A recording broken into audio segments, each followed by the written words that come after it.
You like the microphone? Yes. Okay. Give it a second.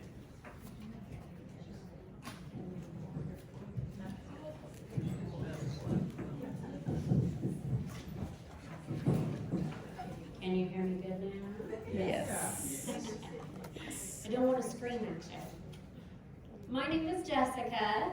I am a speech therapist and owner at Clarity Cognitive and Speech Therapy.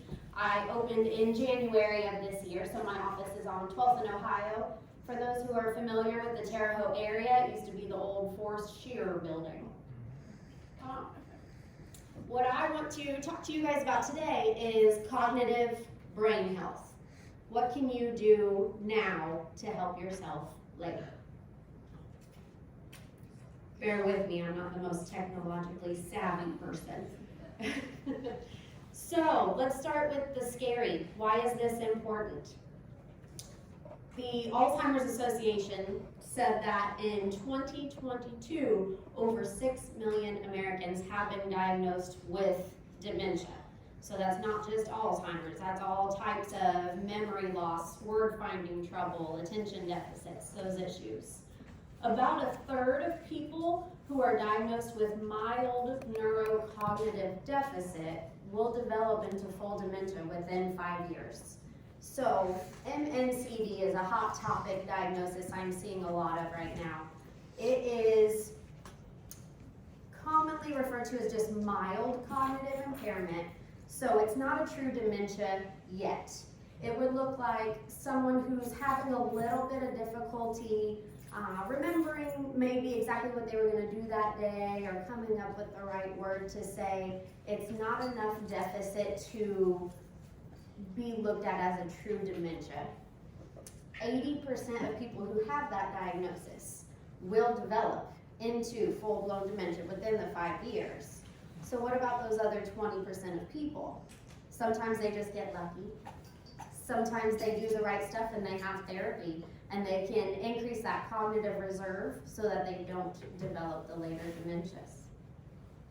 In 2022, the cost of caring for someone with dementia has cost us over $321 billion. So what if nothing happens? What if we just keep doing what we're doing? By 2050, 13 million Americans will have dementia. So the cost would then exceed $1 trillion. That money goes into the cost of caregivers, home health aides, nursing homes, all of that. Everything costs money to care for somebody. So what do we do right now? Exactly what you are doing. We need to continue lifelong new learning experiences. So this presentation itself may not be geared directly to you.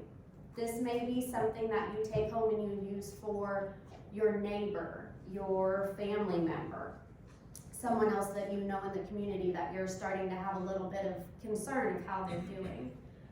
Maybe you talk to your sister daily on the telephone and she's starting to repeat the same exact story every time. Maybe you've noticed your neighbor is forgetting what day of the week he's always taken the trash out. Those are the people that this is for.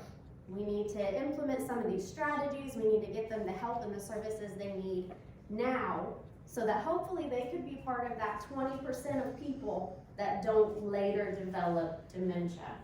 Or heaven forbid, if they do, maybe we can help make it a more mild form.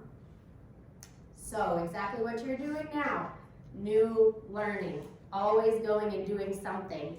If your sister on the phone is saying the same story every day, get her out of the house. Take her to lunch with you. Go do something fun. Go shopping. New experiences. Having stimulating careers is also very important. So loving what you did for a living if you're retired, or maybe you've decided you want to go back into the workforce and now you're looking at a part-time job. It's important to care and to love what you're doing. Has anyone heard about the NUN studies? Have any of your speakers talked about that? The NUN studies, a group of researchers took 800 nuns from the Boston, Massachusetts area, and they gave them a lot of tests, and they researched every aspect of their life.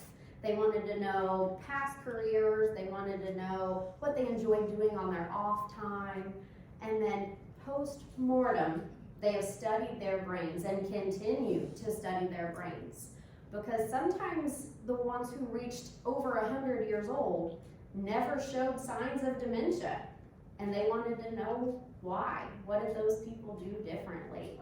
There's a lot of genetics into play. There's a lot of lifestyle choices. Nuns obviously are not big partiers. They don't go out and start drinking and smoking all the time. So we know diet and exercise, those types of things are important too because of these nun studies. So even if you Google today the nun studies, there's still more research being done. Number 2, my husband is a physical therapist, so he would smack my hand if I did not tell you that physical exercise is extremely important. The general consensus for research is that resistance exercise and aerobic activity is the best. What you could do for 30 minutes a day, 5 days a week. But I'm here to tell you something is better than nothing. Even if you just go on your walk every day, you're getting up and you're moving. I always tell my patients it's about the blood flow to the brain. If you are sedentary in your chair all day, that blood's not pumping.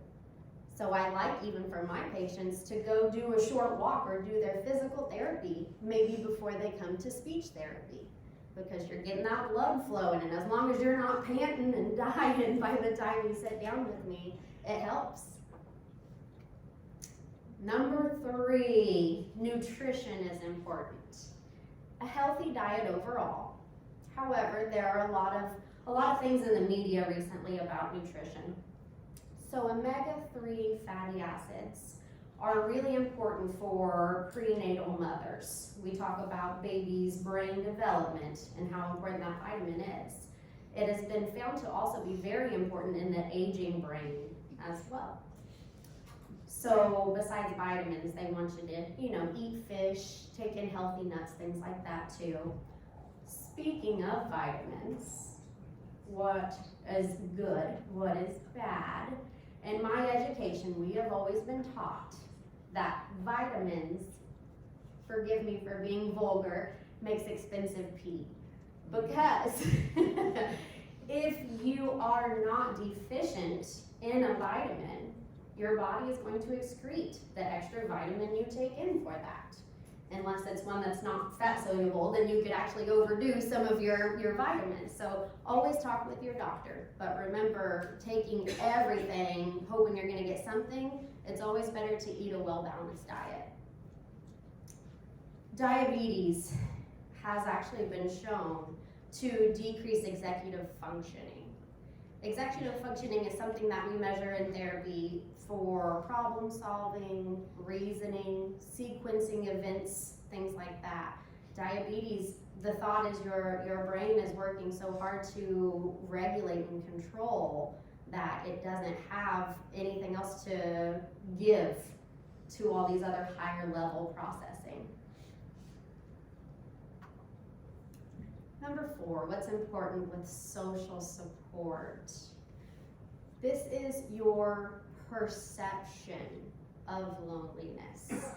So your perception can be changed if you have a pet at home. That pet is your companion. You are not lonely. However, did you know that elderly patients being admitted into a nursing home actually have higher level rates of depression and anxiety than college freshmen who are entering into a dorm? It really depends on that perception.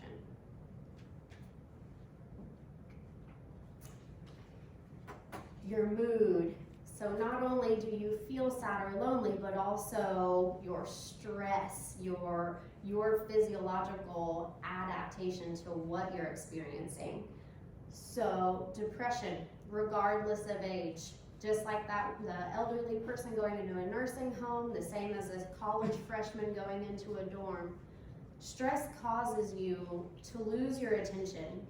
If you can't attend to a task, then you can't remember the task.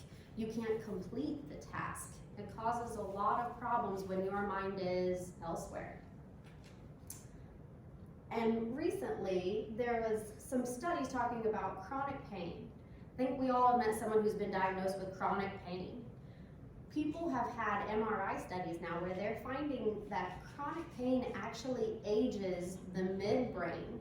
So for every 1 year that you have been experiencing chronic pain, your midbrain is 3 years older. That's a big issue. So chronic pain, folks, see your doctor. Get that treated. Sleep. This is one of my favorite things to talk to my patients about because it's the easiest to try to alter without doctors. How can you help your sleep? Talking to patients about shutting down at night. Don't drink any water 2 hours before bed. Make sure you use the restroom. You don't look at your phone. You don't read or watch something that you're very interested in. You want to allow your brain time to shut down. Because one bad night of sleep has caused patients to have a 12% decrease in their memory the next day. So think about new mommies and mom brain. I left my keys in the fridge because I didn't sleep. My brain can't focus on what I need to focus on. Sleep deprivation in an ICU. If anyone's ever been in the hospital, you know they're coming in all hours of the night, check your blood pressure, take your blood, whatever they need to do. You're not getting restful sleep. So those people then later on can have delirium. If you aren't sleeping in a hospital and you're admitted to a nursing home and you're not sleeping well either, you're going to look like a completely different person if I come in to evaluate your cognition. I keep this in mind whenever I have a patient come in and say, I'm stressed out, I'm not remembering things, I want to know what else is going on in your life and how are you sleeping. The part I can't help with sleep is if you need a CPAP machine. Then we do get the doctor involved. So, those are the things that you or your neighbor or whomever you may have concerns about could be doing to help their brain right now. But what if you already have dementia? Then what are we going to do? Therapy. So, I used to work in nursing homes before I started my private practice. And I felt like speech therapy was the oddball. People go into a facility or rehab center knowing I need to get stronger to go home. Maybe I'm not walking well, I need to build up muscle. They don't think about how to rehab and how to help the brain. The idea behind therapy for dementia is that we need to increase the cognitive reserve. We need to bulk up that brain muscle so that when things do get worse later on, because unfortunately in most dementias, it's going to progress later on. When things do get worse, we're so strong that they don't look so bad. Maybe instead of forgetting everybody, maybe I look at my photographs and I rehearse who people are, who's important to me. I look at their pictures, I say their names. There's different ways to help keep as much as we can of that person there. So, everyday function, better. More good news, it's not all gloom and doom. Dementia is decreasing. And when you ask doctors why, what do they think is happening?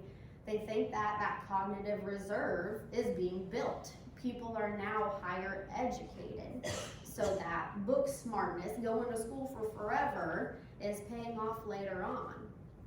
Also, we know more. We know more about health. We know that we shouldn't be smoking. We know we shouldn't be eating horrible diets. People who are implementing these strategies now are looking better later. But we still have that $1 trillion payoff we're hoping to not get to. What questions do you have for me? Yes? How long does that 12% decline from The sleep. How long does it last? It depends, because there's also a quote I love to tell people: you cannot catch up on sleep, nor can you make up for it. So if you have a horrible night tonight and tomorrow you're worried you have a big day, try to push through and go back to sleep and do everything you can to rest well that next night, because the next day you need to look at as a reset. Yes, in the back? Yes, ma'am. How many different kinds of dementia are there? Too many to name. I will tell you the ones I see the most is just generalized dementia, because they do take so much testing to determine exact ones. So I see just flat out dementia, or I see Alzheimer's, and then Lewy body, which if you've heard, Robin Williams, he was famous for having been diagnosed with Lewy body dementia. Those are at least the more common that I've seen in our area. Okay. What kind of dementia is it that you get if you were a football player for any Ooh. length of time and you Yes. had a lot of concussions? Yep, that post-concussive. So it's basically its own thing, because it's more of a rapid deterioration of the brain matter. And I've had a couple of those patients that they unfortunately have more of the personality changes toward the end. That aggression, it's a lot different to work with. Yeah. Yes, sir? Two-part question. There was a doctor on the radio some years ago who was talking, he was a specialist in sleep. And he said sleep is so important, because he said while you're sleeping, your brain will kick out things that are unimportant to you. You'll retain, he said, that's why a woman will say to a man, do you remember such and such? What? That never happened. He said, because it wasn't important to him. And vice versa for women. Is that true?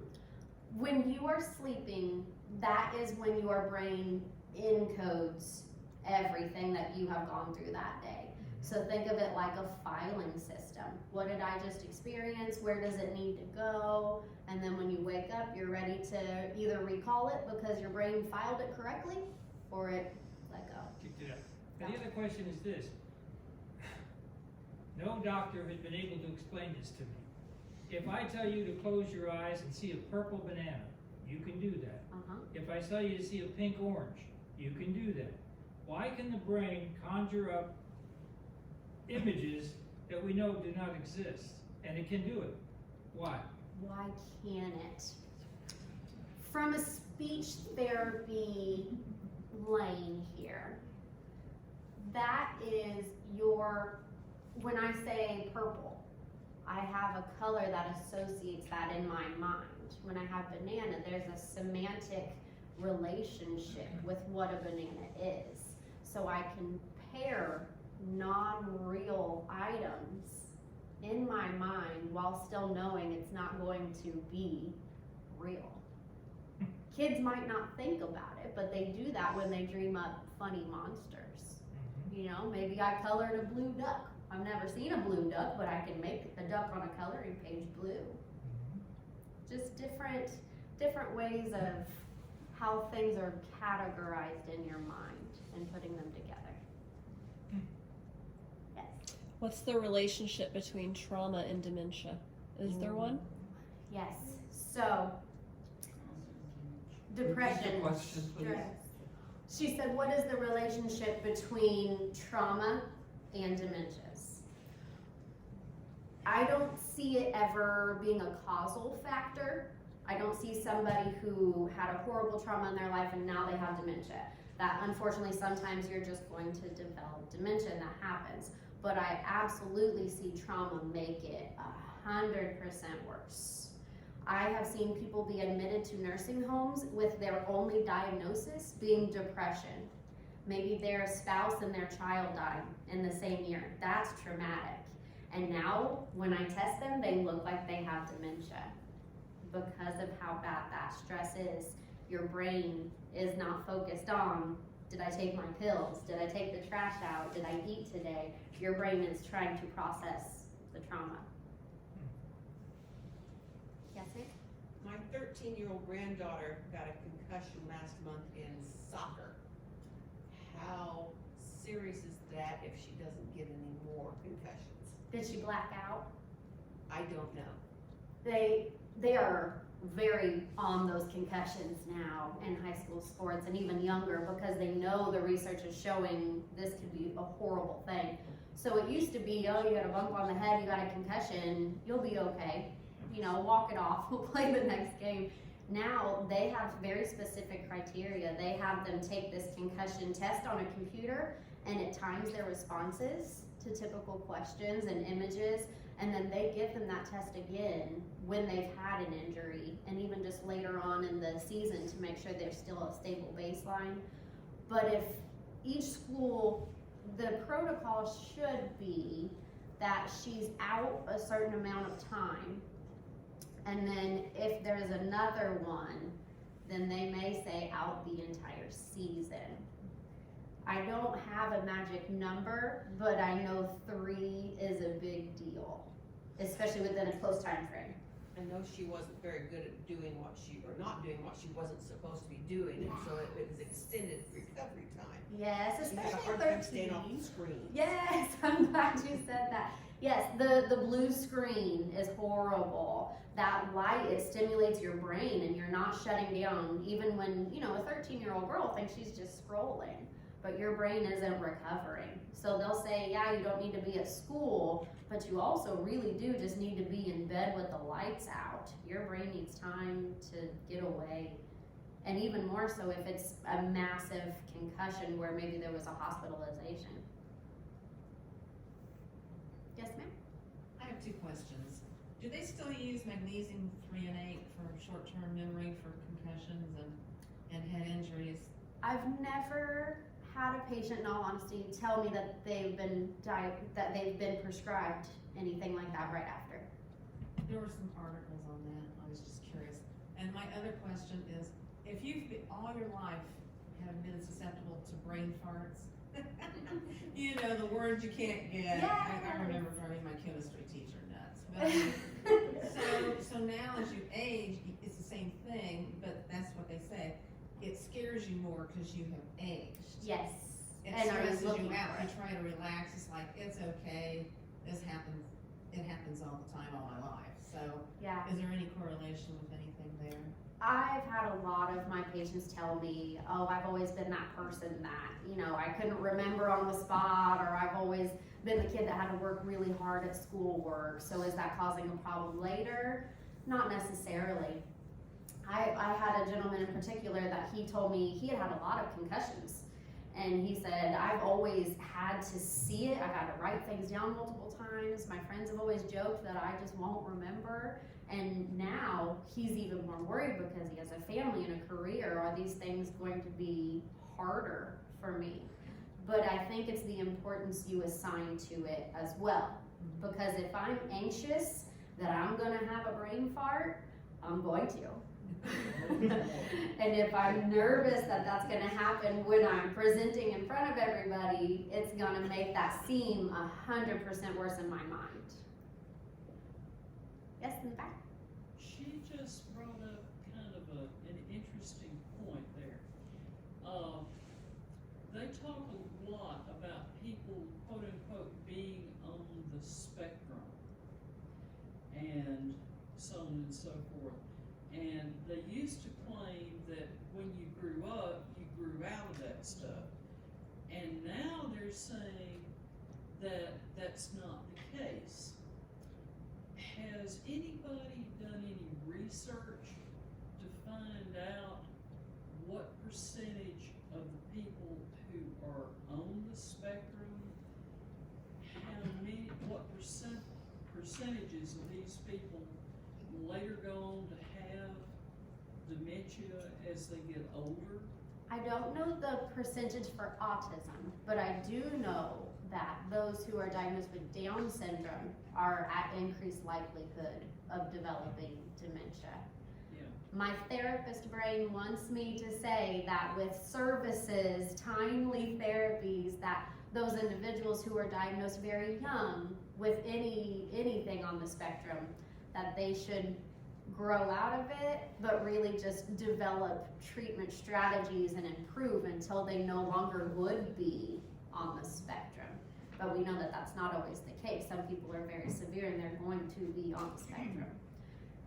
it's hard when somebody, let's say back to being admitted to a nursing home, those people are difficult to assess if they've had a lifelong disability like Down syndrome or autism, because their abilities are already behind.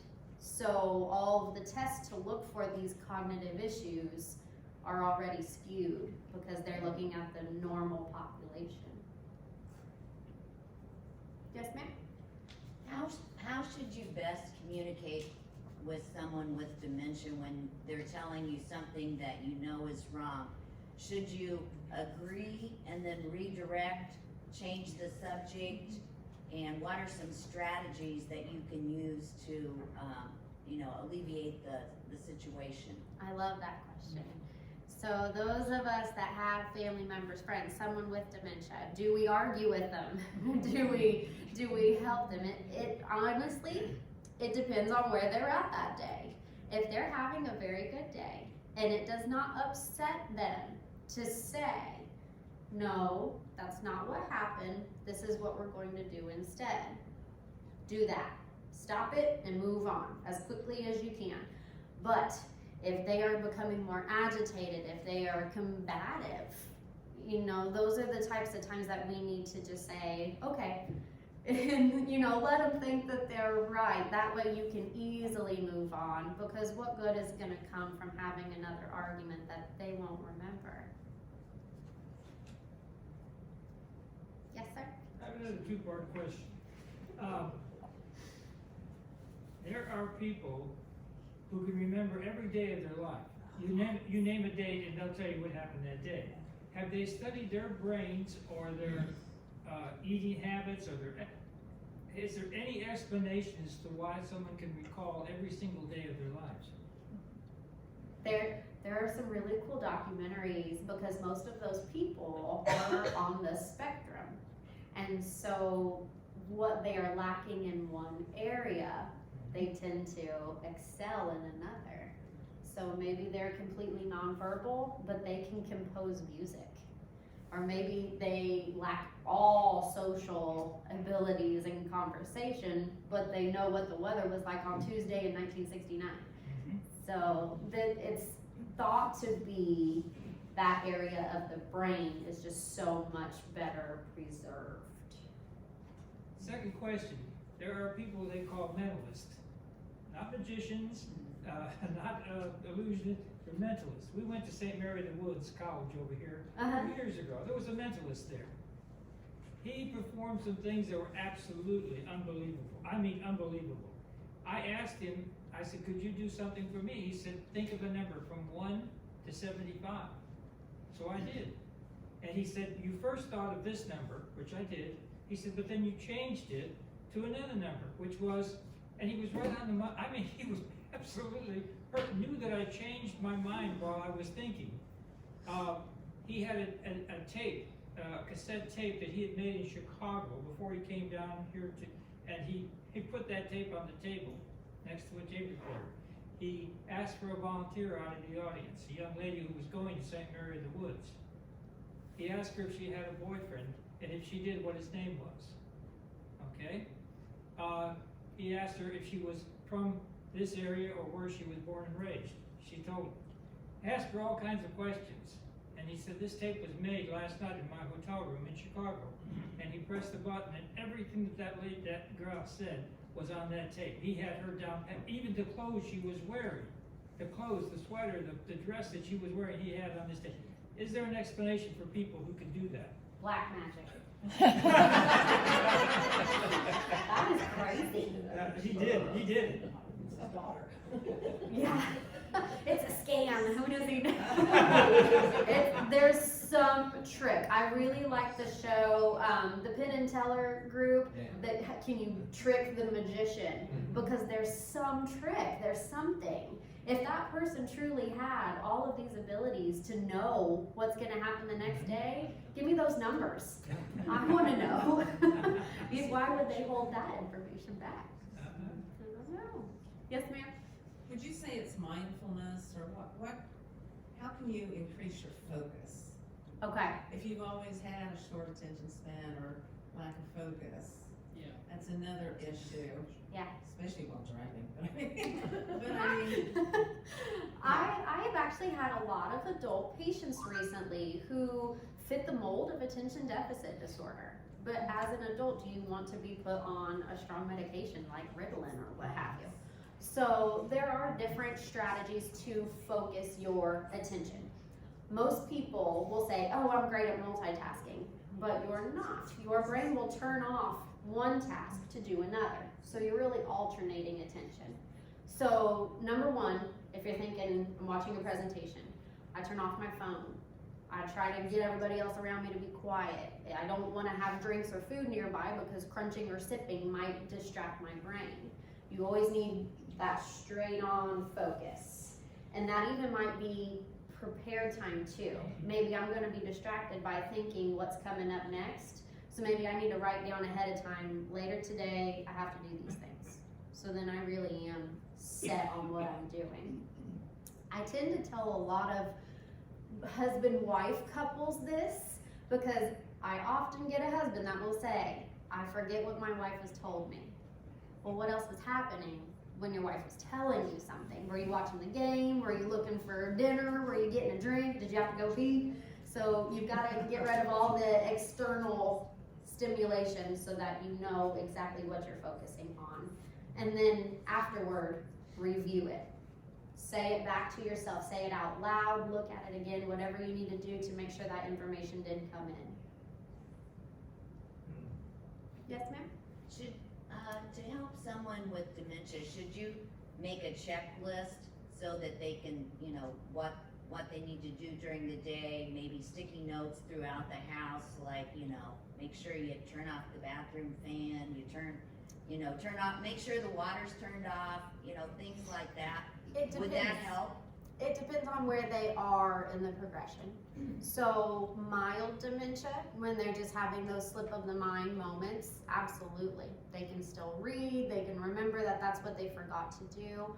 When they get more into the moderate or late stages of dementia, they're not going to look to those hints. They may ask you, and then you can go back and show them. Repetition, routine.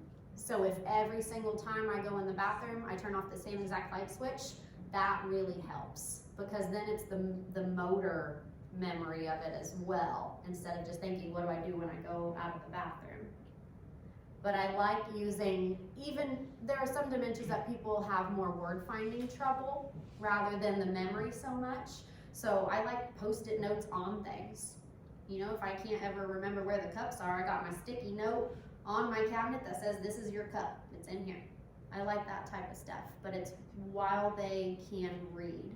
So whatever notes you want to use with that person, make sure whatever you write down, they can read it to you. Could you also use pictures?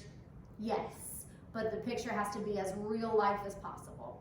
So if my favorite cup looks like this, and that's what I'm looking for, you better not show me a black and white image of a water cup, because I won't associate the two together. We put a statement up that dementia was related to the number of teeth you have. Yes, I skipped over that. You didn't unpack that, and I want to know, I mean, I've been sitting here counting my teeth. Can I include my crowns? So- let's see, what else? How about fillings if they're? Yes. If they're still there, dental care keeps changing, right? We could have implants and bridges and all sorts of crazy things. Now, the nun studies kind of sparked the teeth idea. How many teeth of your own origin are still in your head could predict your later developing of dementia. And it's also oral care, oral health. There's a lot of link between if your teeth and your mouth are healthy, your gut is healthy, your whole body's healthy, so your brain in turn should be healthier as well. Do you have the number? Number? No, but I'll look it up for you if you want it. Yeah. We're gonna look up the nun study, it's okay. Does procrastination have anything to do with brain health? Does procrastination have anything to do with Like, mental health? yeah. Is there any relationship there? And do you think it's a bad thing? Like, it's pushed on us how bad it is, but If this is about you, not trying to fluff your ego, but actually, some of those bad signs are good signs. You are able to push off importance because you can get it done later and it'll still be fine. The same with people who have really bad handwriting. Your brain doesn't care what it looks like. You know it's written on there and it's fine. So, that's why they say doctors have junky handwriting. Because you may be able to just assign importance and know where you can put more brain power into. Yes, sir. Since we've had COVID, have you seen an increase in the number of people that you're seeing with more dementia because of isolation? I have to be very cautious what they're diagnosed with. And is it because of isolation or is it because of the COVID itself? So because I'm in outpatient care, the people can get to me. So most of the time I'm seeing post-COVID patients who are long haulers, who have more attention and memory deficits, but their executive functioning, the problem solving, the reasoning, the following commands is great. It's that brain fog that's still there. The people who were in the nursing home during COVID, those who were isolated, who had a meal tray brought into their room and the person in the hazmat suit had to run out, those people probably were already at a higher risk for their dementias because of the setting and the age group. Those people definitely look worse. It definitely sparked a deterioration because there was no stimulation. I was in the hospital myself with COVID. I know nurses came in, threw a tray, and ran out. They had to do what they had to do. There's tons of people to see, tons of people to treat. So not having someone to even talk to and be able to have the time to say, this is what I think I want to eat later, if I had an appetite, if I can taste anything, or can I turn the TV on, can I watch something? If someone already has a dementia, they're not going to ask about those things. They're not going to remember when they push the call light even, what did I want when you came in here? Yes, sir.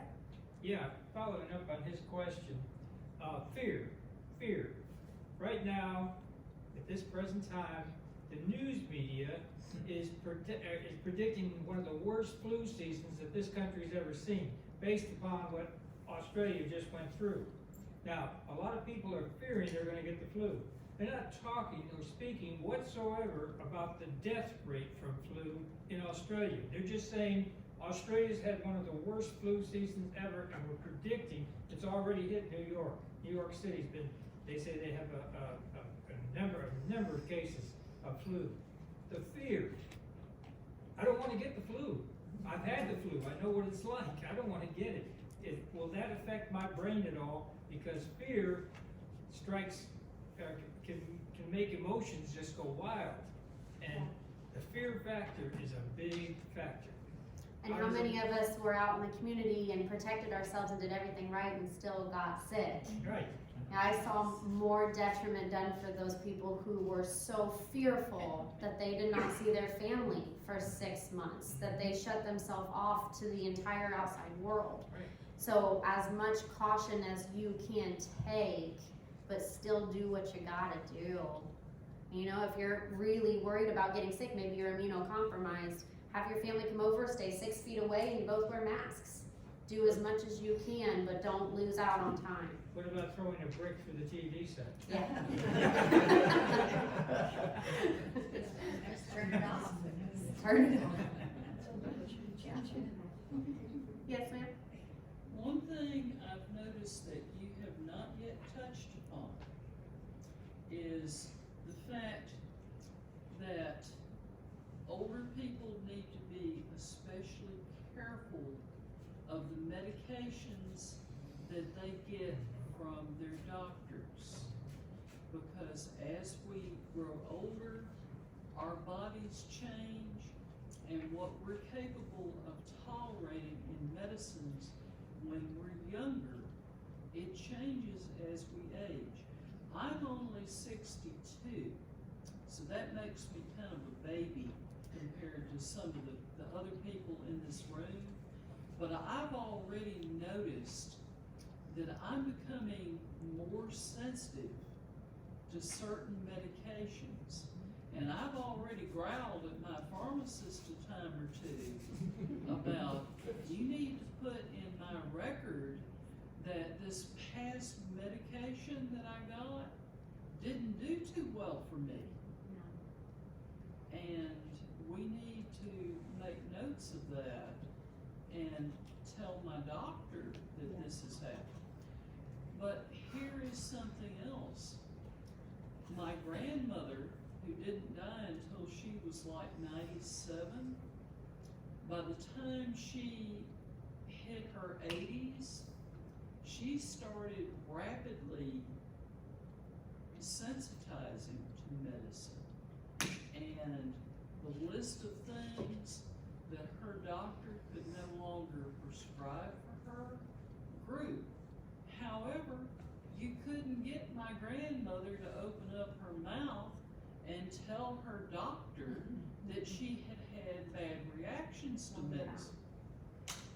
No, that took her granddaughter going into the doctor's office and reading the doctor the riot act while grandmother sat there with her mouth open in embarrassment because all of a sudden all of her secrets were being trotted out in front of the doctor and all of his nurses. And it's just something you need to be aware of, because if you're becoming over medicated, you could have something that appears to be dementia when really it's because of you're getting too much of a certain kind of medicine. Yeah, interactions. I love that you bring that up. So I tread cautiously on the medications because I am speech therapist. I am not a doctor. I did not prescribe your medication. I am not telling you what to stop taking or what to add on to whatever. But open communication with your doctor is so important, because think of how many specialists you see. All specialists have another pill they want to give you. Whose job is it for that? With each other. Yeah, and often cardiologists and kidney doctors don't agree. One will say drink more water, some will say don't take water in at all. So it's very important to have your primary care physician do a reconciliation from time to time of your entire medication list. And I've often seen people who their medication list from the hospital wasn't what they were taking at home. They were like, I haven't taken that in a year. Well, they need to know that. So always talk to your doctor. Well, your pharmacist is supposed to be the last ditch defense against bad medication. Yes, I will tell you from being inside of the medical system, communication between and amongst providers is a challenge. We are paid for our face-to-face time with you. So if your pharmacist is trying to call your doctor and get messages back and forth, that's not always the best method. They can send online messages, who knows who's gonna get them. There are times I've called offices and had to call, or even send another email. Communication in the medical field is hard. Those poor doctors are given 15 minutes to a half hour with you, and then they have to pretend like that was enough and move on to the next one. So always advocate for yourself. Your pharmacist, let him tell you exactly what he's gonna do or she's gonna do to communicate back to your physician. But if they say, all I can do is put a note in, you may wanna call too.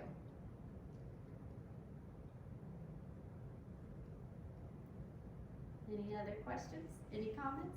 Yes, in the back? I have a question. I have two granddaughters that are almost 11 and 7, and I pick them up at a different time each day to take them to different lessons and all that. Is that helping not get dementia? Yes. That is hard. Good for you. Yes, it's challenging. It's different every day. You're having to pay attention to routines. Yeah. Education, lifestyle, and keeping yourself active, doing something different every day. Yes, sir? My middle brother has had a brain injury. I won't go into the details, but he had to retire early, and his short-term memory is, sometimes it seems really bad, but I was telling him about some of the stuff that we do at Ollie. Mhm. I wanted him to get involved somehow in some type of an educational thing. Yeah. He just shakes his head and goes, every time I try to read something, I don't remember what I've read. And he's the caregiver? No. Well, he's not a caregiver, but he lives with his wife. I mean, he's independent, he's able to drive, do all those things. But there are certain things where he just feels, and I don't know whether part of it's depression or whether it's because of the brain injury that happened. Yeah. I don't know. I do see when you're approaching more of the, it's becoming apparent to other people that I'm having trouble type of a stage. A lot of times people will withdraw. They'll seclude themselves because they don't want you to see how bad it is. And so trying to bring them out to do something like this, or to even go to lunch or go shopping, anything fun, sometimes it's like pulling teeth because it's out of their routine and you'll see the breakdown. Yes, ma'am? What about doing puzzles, jigsaw puzzles, Sudoku, any of those type of things? And then also I've heard that if you're left-handed, then brush your teeth with your right hand, do things with the other. Yep. You're preaching to the choir. That's what I tell everybody. Yeah, I don't know what research people have been paid off, but Sudoku has a lot of research behind it. That it is numbers, it is problem solving, it's process of elimination. There's a lot of research behind doing different Sudoku puzzles every day. But I say, go to the dollar store and get a large print book with puzzles and do one page a day, at least do something. Because unless you're doing the same page every day, it's good. Yes, ma'am? Can you be addicted to Yes. But it's a good addiction. It's like being addicted to exercise. It is, but you sit there doing that and not doing what you should be doing. Yes, as long as you can do other things too. Yeah, I like the jigsaw puzzles because it's an ongoing challenge too, depending on how hard it is. Sometimes if you go visit someone in assisted living, they might have a giant 1,000-piece jigsaw puzzle and people just pull up and do a few pieces. It's awesome. Yes. I have made it a habit lately to every day sit down and write a list of what I have done that day. Not because I don't remember it, but because later on when I think, well, I was lazy that day, I can go back and look, oh no, you did this and you did this and you did that, and that kind of helps my mood because I know I'm just not being a lazy retiree, couch potato, so. Yeah, you want that fulfillment. Your entire life, you've always worked. You've always had, this is my set routine, this is what I need to do today before I go to bed. So to not have that set routine anymore, your body still wants to know it accomplished something. So if it helps you to write it down and to see, heck yeah, I did something today. Good. Yes, sir? Yeah, going back to the sleep thing and how important sleep is. Sleep, rest, relaxation. Are you familiar with the sleeping prophet, Edgar Cayce? Okay, Edgar Cayce was called the sleeping prophet because he went to sleep. He would go to sleep, and in his sleep, he would be able to perform unbelievable things. I mean, unbelievable. There's an institute at Virginia Beach, which is the Institute of Edgar Cayce, the sleeping prophet. But the man they've written many, many books about his life.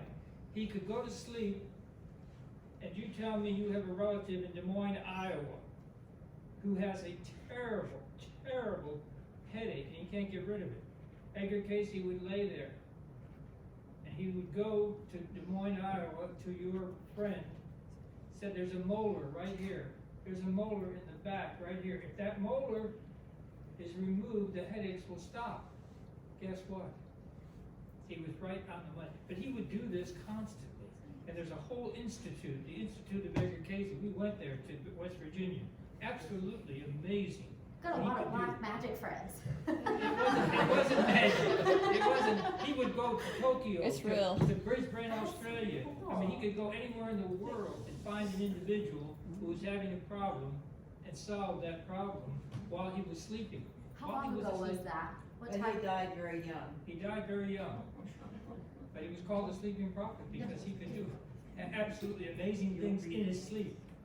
Because you always think, if it was a long time ago, No, back in- not so long. The long time ago stuff, you know, what can you do to fix a problem? Well, you put leeches on it, you pull a tooth, there's so many solutions. So as long as he picked the right couple of solutions they had, he probably got lucky. But more recent times, Oh, yeah. there's something happening This there. was back in the 60s and 70s, and even the 50s. Huh, Yeah, Edgar Casey's has all kinds of books written about him. I'm gonna look it up. You'll enjoy it. Yes, sir. Hearing aids, I know that's a different ball of wax with you, but, I like it. okay, I know most people wait way too long before they get a hearing aid. And they talk about how the isolation and everything makes your brain shrink, let's say. Yeah. So is there any coming back from that? In my experience, if someone is waiting a long time to get hearing aids, it's because they don't want to wear them. They Oh, maybe no, I've seen vanity or discomfort or you know whatever have you, or cost because they are insanely that. expensive. Oh, absolutely. And if you lose the dexterity, I have a hard time putting batteries in hearing aids. So imagine, you know, if your eyesight's going and everything, it's hard to get that in there. If you already are withdrawn because you can't hear the conversation, once you can hear it, a lot of times I see that it's too difficult to process what you're hearing now. Because hearing aids don't just make that conversation louder, it makes this whole thing louder. So they can't narrow it in. Right, so is any, I take it then there is rehab though for that, for relearning? Yes, they call it aural rehab, A-U-R-A-L. Okay. Aural rehab. Speech therapy, when we go to school, our undergrad is usually together with those who want to become audiologists. Okay. When we get to graduate school, that's where we kind of branch off. So we decide if we want to go therapy route or if we want to go the doctoral route to become audiologists. Longer school. Yes? When you asked if Edgar Casey was a long time ago, my immediate thought was, what is a long time ago from her point of view?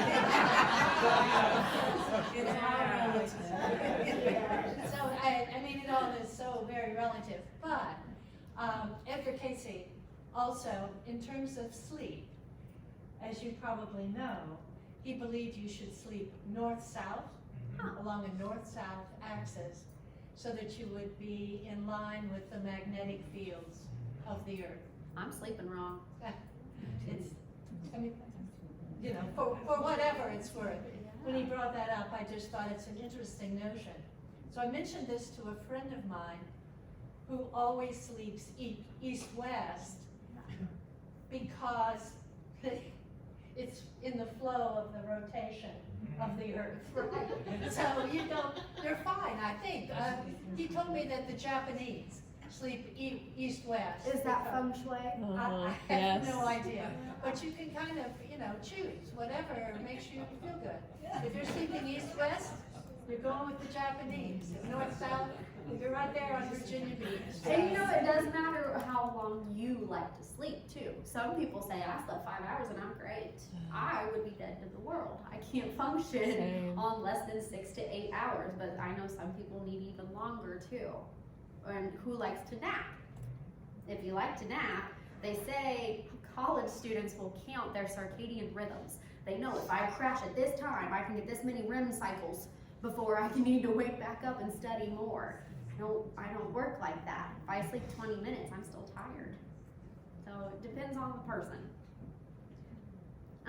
What about, I've heard that music stimulates people with dementia and older people. It kind of is relaxing. Yes, you've heard all the good stuff. Yes. Music therapy is amazing, and I will actually even use it with people who've had a severe stroke. Maybe they have really, really severe aphasia. They can't get anything out, or what they get out makes no sense.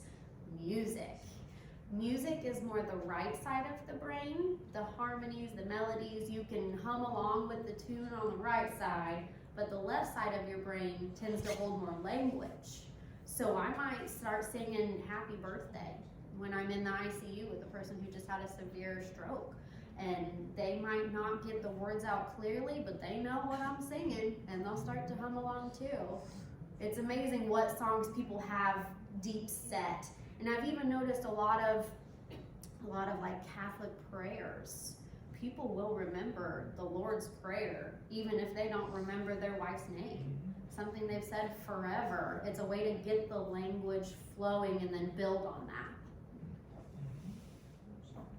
Yes, with her question there, the babies, they talked about Mozart and Beethoven music for babies. Yeah. Even in the womb, even in the mother's womb, listening to that can be stimulating the brain.